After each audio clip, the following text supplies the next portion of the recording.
Malegaon municipal corporation के commissioner साहब एतराज लेने के लिए तो एडिशनल कलेक्टर को नॉमिनेट किया गया था, लेकिन एडिशनल कलेक्टर ने सियासी दबाव में रबर स्टाम्प जैसा इस्तेमाल होने का काम किया गया और कमिश्नर ने उनकी सरपरस्ती की और म्युनिसिपल कॉरपोरेशन के इलेक्शन डिपार्टमेंट ने मिली भगत से कुछ लोगों के एतराज कबूल करके वार्ड रचना में तब्दीली की। 2025 में जनवरी एंड तक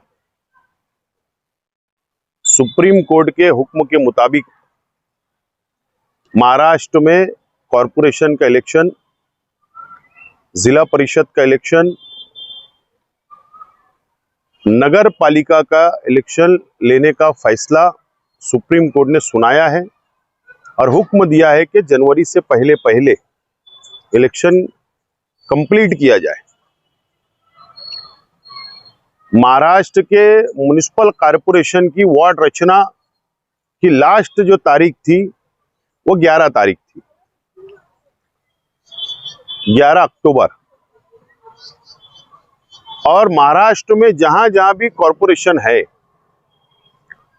70% कॉरपोरेशन की जो वार्ड रचना हुई, जो वार्ड बनाए गए वो 2017 के मुताबिक बनाए गए। यानी जो 2017 में जो वार्ड थे तकरीबन 70% वार्ड को वैसे ही कायम रखा गया है, वैसे ही रखा गया है।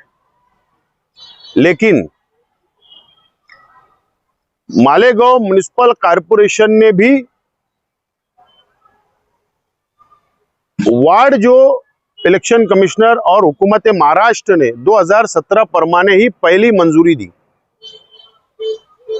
उसके बाद ऑब्जेक्शन सजेशन हुआ, एतराजात आए और एतराज के बाद जो वार्ड रचना फाइनल होकर आई उसके अंदर कई वार्डों को तब्दील कर दिया गया।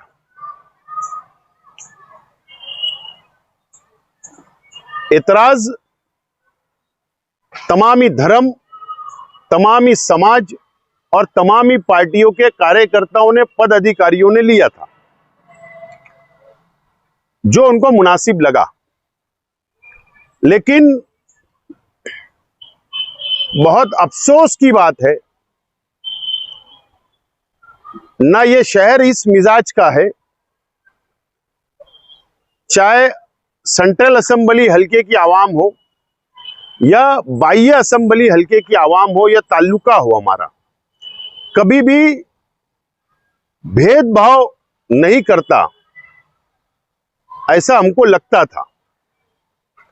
लेकिन एतराज जो आए वो 50 से ज्यादा एतराज आए।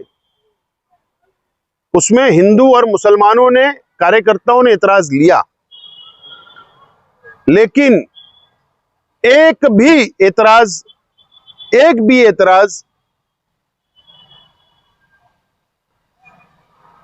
मुस्लिम कोई भी कार्यकर्ता का एक्सेप्ट नहीं किया गया, कबूल नहीं किया गया।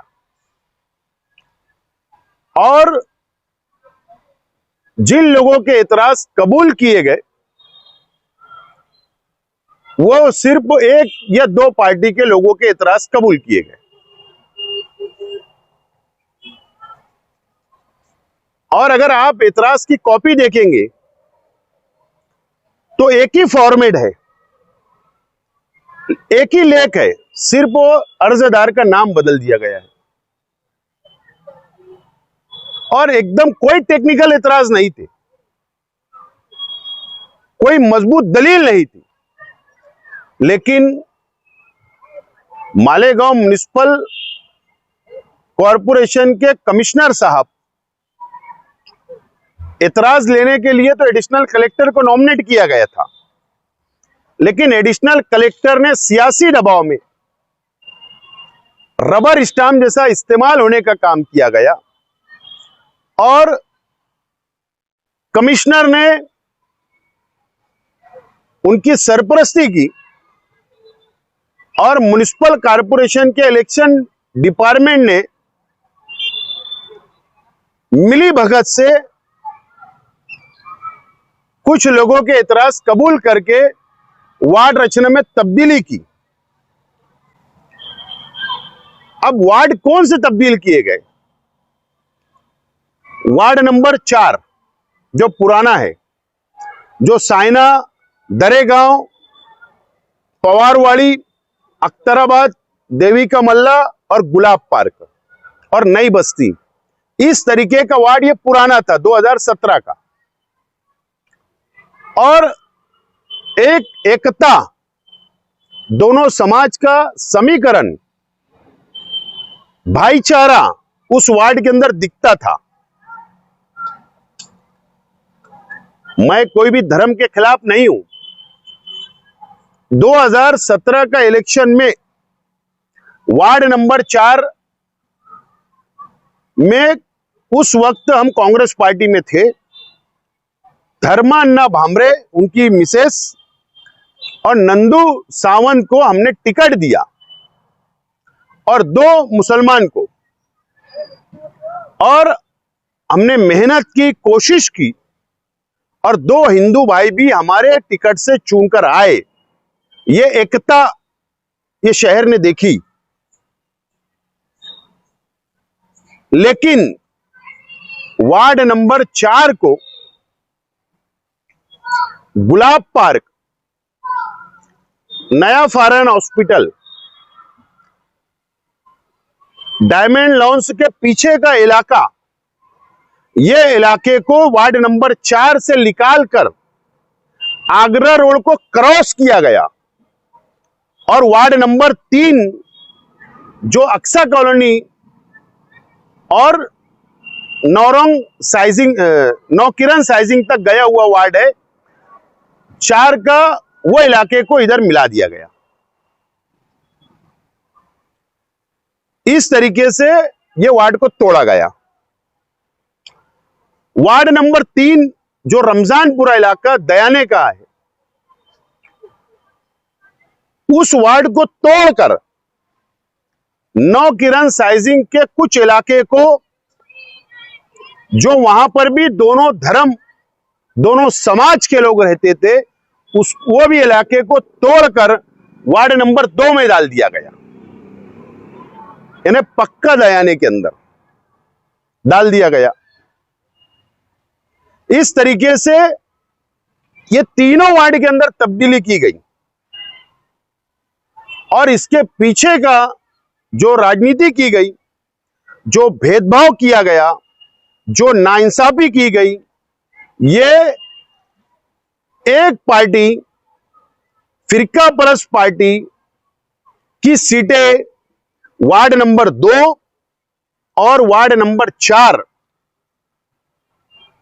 देवी का मल्ला, साइने तक का जो वार्ड है, वो वार्ड में फिरका परस्त पार्टी के 4-4 कारपोरेटर चुनकर आ जाए और सेकुलर पार्टी के कॉरपोरेटर की तादाद कम हो जाए, इस तरीके का साजिश रची गई। और ये भारतीय जनता पार्टी बीजेपी और उसके सहयोगी शिवसेना ने मिलकर मालेगांव शहर की हिंदू मुस्लिम आवाम के साथ भेदभाव करने का काम किया है। ये बहुत अफसोस की बात है, बहुत अफसोस की बात है। और यही दोनों पार्टियों के ही कार्यकर्ताओं के एतराजात कबूल किए गए, ये बहुत अफसोस की बात है। शहर में अलग अलग वार्डों के अंदर भी एतराजात दिए गए थे, उसको कबूल नहीं किया गया। तो एक साजिश के तहत मालेगांव शहर को दोबारा फिरका परस्त पार्टियां की नीयत खराब है और उनकी नजर मालेगांव म्युनिसिपल कॉरपोरेशन के 2025 के होने वाले चुनाव के ऊपर है, यानी जनवरी के अंदर जो चुनाव होंगे उसके ऊपर है। यह बहुत अफसोस की बात है। मैं सरकार के UD department, urban development, Malegaon municipal corporation के कमिश्नर, एडिशनल कलेक्टर मालेगांव और निवडणूक शाखा के तमाम ही लोगों की जो साजिश उन्होंने रची, जो भेदभाव करने का काम किया, मैं उनकी निंदा करता हूं और मुजम्मत करता हूं। इसीलिए आज की ये प्रेस कॉन्फ्रेंस बुलाई गई। उनके खिलाफ आप अदालत में जाएंगे या फिर इलेक्शन कमीशन से शिकायत करेंगे? असल में पहली बात तो सरकार, हुकूमत महाराष्ट्र ने जो कानून में तब्दीली की थी, पहले कॉरपोरेशन वार्ड तैयार करती थी और डायरेक्ट स्टेट इलेक्शन कमिश्नर को भेजा जाता था। सरकार का, नगर विकास डिपार्टमेंट का कोई रूल नहीं होता था, लेकिन ये सरकार ने पावर, इलेक्शन कमिश्नर का पावर अपने पास ले लिया और पूरे महाराष्ट्र के अंदर वार्ड बैठकर मुंबई के अंदर बनाए गए और ये अधिकारियों ने उनका साथ दिया है। इसलिए गवर्नमेंट पास जाना, इलेक्शन कमिश्नर के पास जाना फजूल की बातें है। ना इंसाफ हमको वहां नहीं मिलेगा। जिन लोगों ने भेदभाव किया वो इंसाफ दे ही नहीं सकते। लेकिन अब ये हमारे हिंदू भाइयों की दिवाली का त्यौहार शुरू हो रहा है कल से। इसके लिए हमारे वकील दीपावली के बाद हम उनसे मुलाकात करेंगे। पूरे पेपर मैंने आज कॉरपोरेशन से निकाला हूं, टेक्निकल। उनसे सलाह मशवरा करने के बाद हम आइंदा कदम उठाएंगे। शिवसेना के कौन से लीडर है जिन्होंने सत्ता हासिल करने के लिए ये किया और बीजेपी के कौन से लीडर है मुकामी सत्ता पर? ऐसा है कि ये जब कार्रवाई जब होती है या ये वार्ड तोड़ फोड़ की जाती है तो कोई लीडर सामने नहीं आता, लेकिन जिस अंदाज से वार्ड को तोड़ा गया, ये बात समझ में आती कि सरकार में शामिल शिवसेना, बीजेपी ने मिलकर ये वार्ड को तोड़ने का काम किया। और नहीं तो मैं आपको कुछ पेपर, डॉक्यूमेंट जब मैं दिवाली बाद बताऊंगा तो कौन सी पार्टी के वर्कर है वो आपको समझ में आ जाएगा। अब इसमें सेक्युलर जो आवाम उसको क्या सोचने का? मैं तो बहुत हैरान हूं। मैं तो अपोजिशन में बैठने वाला छोटा कार्यकर्ता हूं, लड़ रहा हूं, कार्यकर्ताओं के साथ मिलकर मैं लड़ रहा हूं फिरका परस्त ताकतों से। लेकिन असल में अगर हमारे यहाँ के मध्य सेंट्रल असेंबली हल्के के अगर हमारे मुकामी लीडरान, हमारे अपोजिशन के अगर फिरका परस्तों से मिलकर साजिश रच रहे हैं तो ये कॉरपोरेशन फिरका परस्त ताकतों से मिलकर ये सत्ता बनाना चाहते हैं, कॉरपोरेशन को अपने कब्जे में लेना चाहते हैं। इसलिए शहर की आवाम ने और खुसूसी तौर पर वार्ड नंबर 4, 3, 2 और शहर की आवाम ने अब बहुत समझदारी से फैसला लेने का वक्त आ रहा है। कॉरपोरेशन का चुनाव और समझदारी से फैसला लेना चाहिए। हम तो लड़ रहे हैं, मैं तो लड़ रहा हूं, हमारे कार्यकर्ता लड़ रहे हैं और हम लड़ते रहेंगे। लेकिन एक दिन आएगा कि हम लड़ते लड़ते इस दुनिया से चले जाएंगे, फिर एक नई पीढ़ी खड़े होगी। हम उनको क्या देकर जा रहे हैं, हम क्या सोच देकर जा रहे हैं, ये असल में बात है। कुछ लोग सेंट्रल असेंबली हल्के के हमारे मुखालिफ जो सियासी पार्टियां हैं, उनके पार्टी के, मैं सबको तो दोष नहीं दूंगा, लेकिन कुछ लोग ठेकेदारी, भ्रष्टाचार, रुपया पैसा कमाने के लिए फिरका परस्तों के साथ मिले हुए हैं। अब शहर के नौजवानों को, शहर के बाशऊर लोगों को शहर की दीनी तंजीमों को, शहर के तालीम याफ्ता लोगों को और शहर की माँ बहनों को और ये शहर के आवाम को अब सोचना है कि ये शहर किस रास्ते पे ले जाने की कोशिश हो रही है। अब हमारा अगर शहर की आवाम साथ देगी तो बिल्कुल आज जिस तरीके से हम लोग लड़ रहे हैं इससे ज्यादा ताकत से हम लोग लड़ेंगे शहर को बचाने के लिए। शहर को बचाने की कोशिश नुमाइंदे ने भी करना चाहिए था। जब वार्ड रचना हो रही थी, इलेक्शन डिक्लेयर होने के करीब होने वाले हैं, तो ये सारी बातों को जिस तरह से बारीकी से आप यहाँ से मुंबई तक नजर बनाए हुए हैं, क्या नुमाइंदे की भी ये जिम्मेदारी नहीं थी?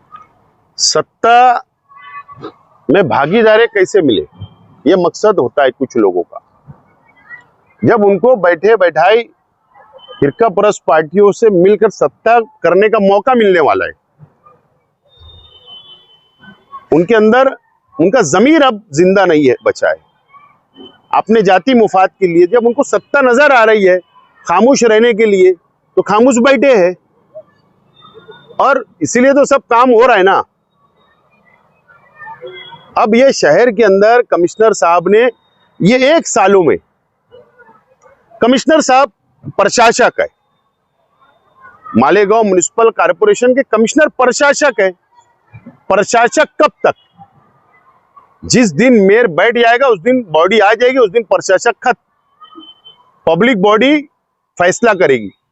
हमारे कमिश्नर साहब के आप जाकर प्रशासकीय ठहराव देखो, अभी ठहराव कर रहे हो ये 2-3 महीने के अंदर कम से कम। अरे तुम ठहराव करो, तुम्हारी मुद्दत तक 11 महीने के लिए एग्रीमेंट करो। 5 साल का एग्रीमेंट है एजेंसियों को, 7 साल का 5 करोड़ 10 करोड़ 20 करोड़। तो उनको भी यहां रिटायर होने तक यहां है, उसके बाद वो चले जाएंगे, बॉडी आएंगी, बॉडी के हाथ में कुछ बचने वाला नहीं है। अभी वो सिर्फ मैं आज इशारा कर रहा हूं, मेरे पास सब पेपर आ रहे हैं। तो इस तरीके से शहर को लूटने का काम, कारपोरेशन को लूटने का काम हो रहा है। यह बहुत अफसोस की बात है।